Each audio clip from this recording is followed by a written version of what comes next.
Bonjour à tous et à toutes et bienvenue sur la chaîne Reflet de Lune, j'espère que vous allez bien, merci pour votre présence aujourd'hui.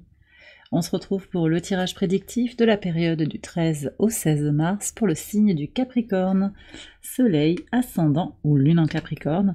Alors on va regarder l'énergie de cette fin de semaine.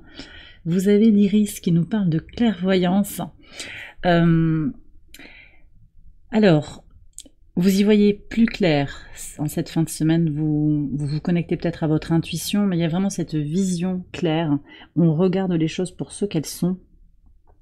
Alors Saturne, le maître de votre signe, c'est intéressant, il est conjoint au Soleil, conjoint au nœud nord et à Neptune. Alors Neptune, c'est vraiment, ça peut être l'ambiguïté, les clarifications, mais la conjonction Saturne-Neptune, Neptune en domicile dans le signe des Poissons, c'est la nécessité justement de voir les choses pour ce qu'elles sont, de sortir de l'illusion. Et pour vous, cette fin de semaine avec la pleine lune en Vierge qui vient vibrer très très fort par rapport à votre signe, ça vous aide à y voir plus clair. Donc dites-moi dans les commentaires dans quel domaine en particulier vous vous sentez plus éclairé, plus clairvoyant, clairvoyante. Pour certains, c'est aussi une connexion au travail de lumière, vous vous sentez plus renforcé en fait, renforcé dans ce travail de lumière. Alors renforcé mais aussi peut-être un peu mis au défi, mais en tout cas il y a cette sensation que là il y a quelque chose qui se joue d'important pour vous. On va aller voir les énergies de la pleine lune. Alors cette pleine lune donc en Vierge le vendredi 14 à 7h54 du matin, heure de Paris, on est sur des libérations, du désencombrement, la clôture aussi de dossiers qui sont en cours. C'est l'occasion de lâcher prise, de prendre soin de soi, de travailler sur son bien-être. Alors on va aller voir. Elle est très... elle met au défi cette pleine lune. On a une éclipse lunaire totale. Elle est puissante. Qu'est-ce que vous avez? Alors vous avez des énergies de terre à fond. Là vous avez le 10 de terre et l'ermite qui nous renvoie au signe de la Vierge.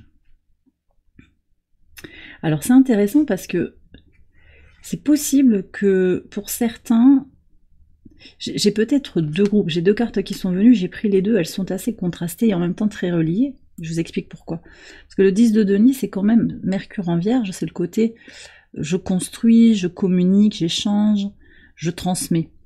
Mais l'ermite a un côté beaucoup plus secret, beaucoup plus intérieur, en retrait.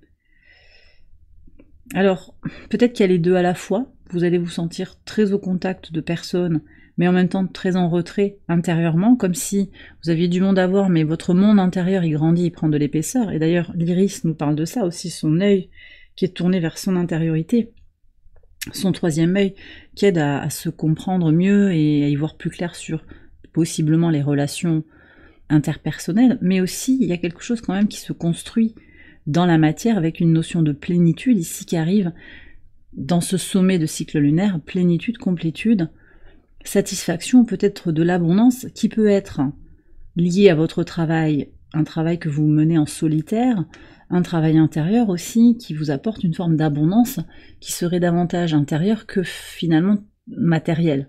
Pour certains, ça va être ça. Et puis sinon, j'ai deux groupes. Un groupe qui est très en recherche de sérénité, de tranquillité, de travail peut-être méditatif, quelque chose comme ça, et d'autres personnes qui vont être davantage en recherche de connexion avec des personnes, avec un besoin de tisser des liens ou de questionner des choses sur le relationnel, de rencontrer, en quête de nouvelles rencontres aussi, on peut avoir ça. Alors on va regarder les messages au quotidien, on va commencer par le jeudi 13. Alors vous savez que ça peut parler du jeudi, vous verrez si ça vous parle pour le jeudi qui vient de s'écouler. Ça peut vibrer aussi sur d'autres jours, en plus là on est sur une toute petite période, donc ça peut être un ensemble d'énergie sur les 4 derniers jours de la semaine. 4 de Denis, c'est votre énergie, ça c'est le soleil en Capricorne avec l'anneau. J'ai l'impression qu'il y a un contrat, un engagement qui vous pèse, qui vous tire vers le bas, ou en tout cas qui vous empêche, peut-être une notion de contrôle dans un partenariat. C'est quelque chose qui vous coince. Alors ça peut être un partenariat de type prêt bancaire, vous voyez, ça peut être ça. Ça peut être aussi une relation sentimentale qui vous étouffe avec quelqu'un de très possessif, ou bien c'est vous qui vous sentez un petit peu contrôlant, par rapport à cette relation amicale, sentimentale. On va voir. On va voir. Pour moi, c'est quand même des relations, alors possiblement un petit peu karmiques, hein, enfin un petit peu. Est-ce que ça peut être un petit peu karmique? Il y a une coloration comme ça où on se questionne. Est-ce que c'est karmique? De toute façon, les rencontres, elles sont,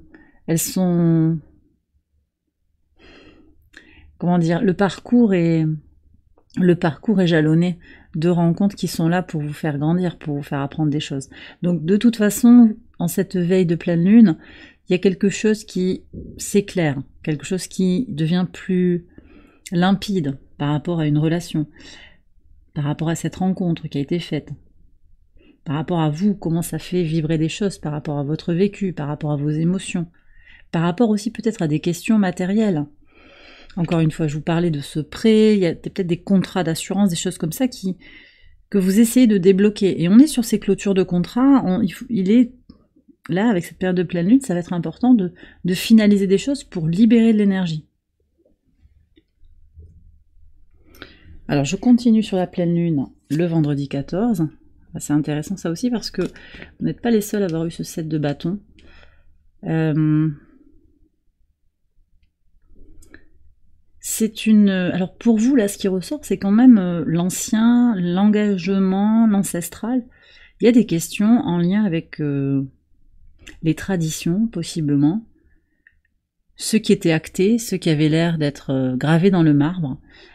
Alors, à savoir que vous avez Mars opposé, en Cancer donc, au trigone de Saturne. Et il y a une remise en question des choses, hein, de où est-ce que je mets l'énergie, au service de quoi, qu'est-ce que je garde de mon passé familial, de mon histoire, hein, peut-être du transgénérationnel. Il y a une mise au défi là. Et en même temps, peut-être parce qu'on y voit plus clair sur sa place, dans la fratrie, dans la famille, dans des codes sociaux.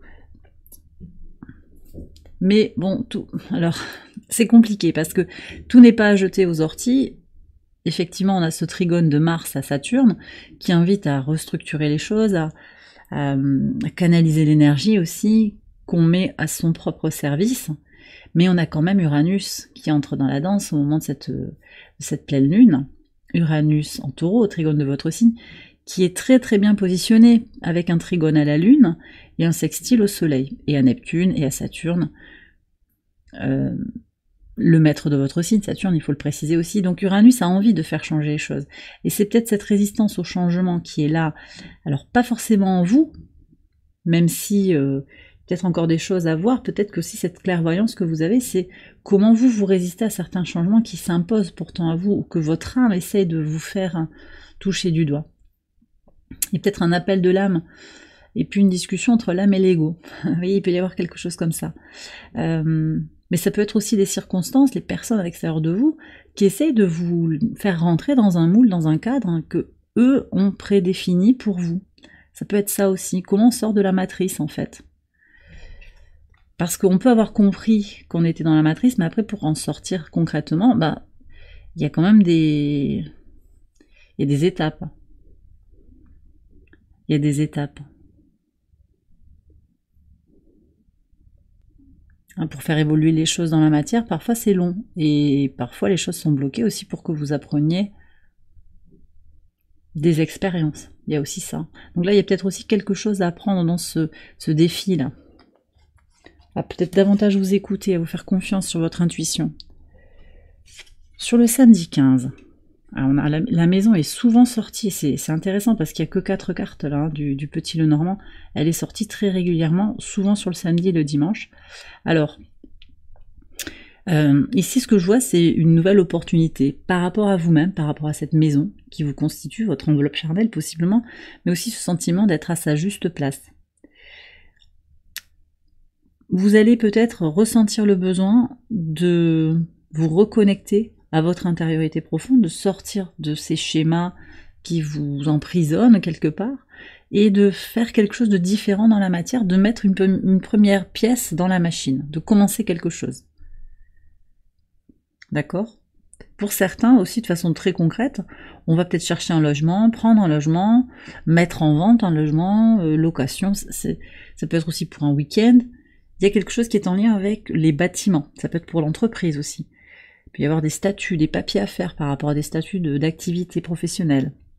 En tout cas, c'est un premier pas vers quelque chose de plus construit, de plus dense. Mais il y a un projet qui est initié, je pense. Vous voyez ? Un projet pour se retourner, ouais, on me dit ça, retourner à soi-même, comme si on s'était perdu à un moment, c'est ça que je ressens. Et sur le dimanche 16, qu'est-ce que vous avez? Le 2 de bâton et la main. Ok, donc il y a quelque chose qui va être évalué sur une offre peut-être qu'on vous fait, ou bien sur la main tendue, la réciprocité, dans les relations possiblement, dans les échanges. Oui, là moi je pense qu'il y a quand même une question entre ce que l'on attend de vous et l'espace de liberté qu'on vous laisse, ou pas, et que vous vous autorisez à prendre ou pas, aussi. Allez, on va prendre un message d'Ad Infinitum, un mantra pour votre semaine, une affirmation qui vient éclairer votre situation actuelle, et on a le chakra couronne. Ma connexion au divin m'apporte paix, clarté et sérénité. Beaucoup de spiritualité ici, très intéressant.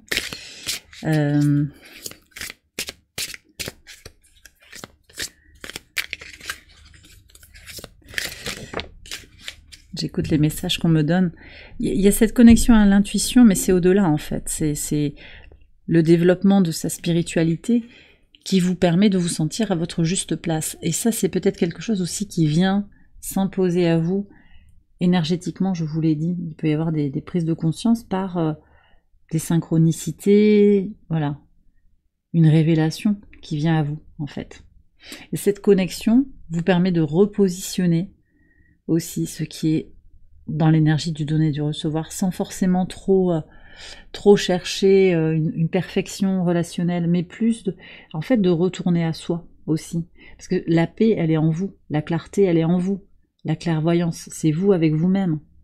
La sérénité, vous pouvez avoir le chaos autour de vous et vous sentir en paix, en fait, au travers de la connexion au sacré, au divin.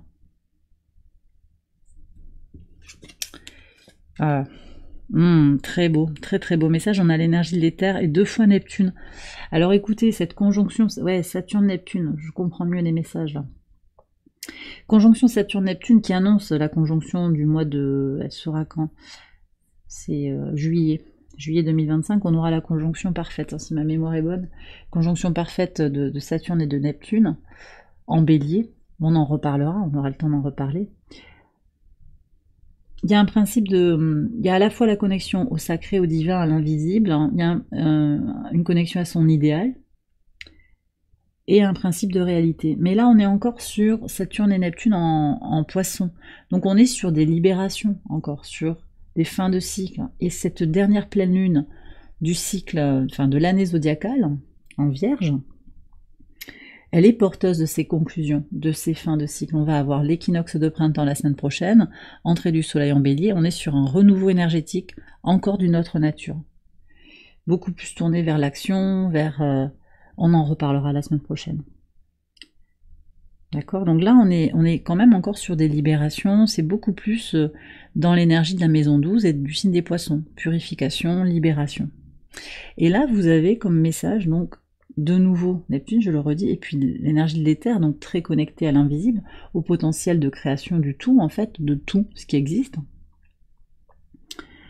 La vie est un miroir. Ce que je vois à l'extérieur est un reflet de ce qui se passe à l'intérieur. Donc ici, on vous parle de l'effet miroir et de comment, en fait, ce que vous êtes en train d'expérimenter reflète un questionnement intérieur.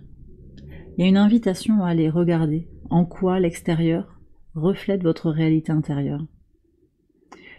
Elle fait pas toujours plaisir cette carte, hein. L'effet miroir, c'est pas toujours plaisant parce qu'on se dit, bah, si j'aime pas quelque chose chez l'autre, ça veut dire que je l'aime pas en moi. Vous voyez, ça, de façon simplifiée, ça pourrait être ça. De toute façon, il y a quelque chose à comprendre de ce que vous attirez énergétiquement à vous. Et là, bah, effectivement, moi, je sais pas, là, sur les blocages, par exemple, il il y a une part de vous peut-être qui veut sortir de certaines contraintes, de certains blocages, mais on les a d'une certaine manière aussi intégrés, ces blocages. À la fois, ils nous conviennent plus, à la fois cette matrice, elle convient plus, mais en même temps, à un moment, on s'y conformer. Et peut-être qu'on va se sentir rassuré par cette matrice-là et avoir envie de l'imposer aussi autour de soi. C'est à voir. Ou qu'on se connecte avec des personnes qui sont dans le même codage. Parce que naturellement, quand on change, quand on sent qu'on change intérieurement en profondeur, naturellement de nouvelles personnes viennent à vous. Mais peut-être que pour certains d'entre vous aussi, vous êtes un peu à la charnière, hein, parce que le 7 de bâton nous parle bien d'un défi. Donc vous vous sentez peut-être aussi à cette charnière, fin d'année zodiacale, redémarrage avec le printemps qui arrive, et de toute façon, ça remue. Alors si vous sentez que ça remue trop, qu'il y a trop de questions, en plus on va avoir Mercure rétrograde, donc lâchez le mental, lâchez tout ça, et reposez-vous, reconnectez-vous à l'essentiel, le repos déjà de votre corps, de votre cerveau, du mental, lâchez prise. Ouais, lâchez, reposez-vous. Parce que là, je trouve qu'il y a beaucoup de sollicitations, mais je pense que pour certains d'entre vous, enfin, beaucoup de sollicitations, oui, parce que voilà, il y a la clairvoyance, il y a l'ermite, il y a comme une invitation ici à voilà, travailler sur soi, à comprendre, à intégrer. Mais pour certains, c'est pas ok. Donc laissez faire. De toute façon, les énergies, elles vont passer et ça ira mieux après. Si vous vous sentez un petit peu chamboulé, vous voyez, c'est ça que je voulais vous donner aussi comme message supplémentaire. Et bien voilà les Capricornes, j'ai terminé votre tirage, j'espère qu'il vous a éclairé. Si c'est le cas, je vous invite à liker la vidéo, à vous abonner si vous ne l'avez pas encore fait. Vous pouvez également aller voir les autres vidéos de cette série pour votre ascendant ou pour votre lune. Je vous souhaite une excellente fin de semaine, je vous embrasse bien fort et je vous dis à très bientôt pour les prochaines vidéos. Bye bye.